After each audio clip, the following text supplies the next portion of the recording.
স্কুলের পাশে নর্দমা থেকে উদ্ধার দ্বিতীয় শ্রেণীর ছাত্রীর ক্ষতবিক্ষত দেহ। ঘটনা ঘিরে দফায় দফায় তীব্র উত্তেজনা আসানসোলের বয়নপুরে।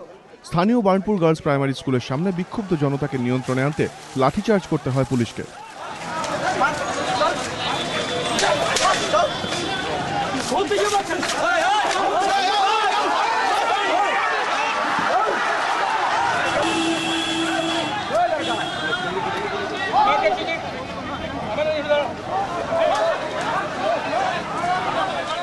মঙ্গলবার বিকেল থেকে নিখোঁজ ছিল বয়নপুর গার্লস প্রাইমারি স্কুলের পড়ুয়া পুষ্পা ঠাকুর। স্কুল কর্তৃপক্ষের দাবি, সেদিন নির্দিষ্ট সময়ে সে স্কুলে গিয়েছিল, কিন্তু ছুটির পর বাড়ি ফেরেনি ৮ বছরের পুষ্পা। বুধবার উদ্ধার হয় তার দেহ। এই ঘটনায় স্থানীয় বাসিন্দারা স্কুলের সামনে বিক্ষোভ দেখান, ভাঙচুর করা হয় স্কুলে।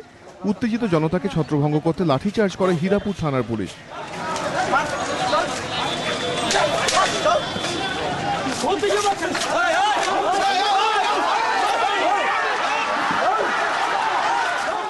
আসানসোল মহকুমা হাসপাতালে ময়নাতদন্তের পর ওই ছাত্রীর দেহ বাড়িতে নিয়ে আসা হলে ফের উত্তেজনা ছড়ায় এলাকায়। হীরাপুর থানায় বিক্ষোভ দেখান এলাকাবাসী। একটি বাসেও ভাঙচুর করে জনতা। বন্ধ হয়ে যায় বাজার। বিক্ষুব্ধ জনতাকে তাড়া করে ছত্রভঙ্গ করে পুলিশ, নামানো হয় র্যাব।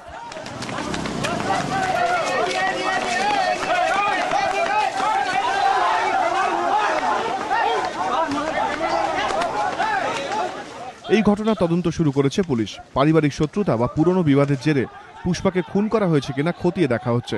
নিহত ছাত্রীর বাড়ির লোক এবং স্কুল কর্তৃপক্ষকে জেরা করবে পুলিশ। কৌশিক গাঁতাইত, এবিপি আনন্দ, আসানসোল।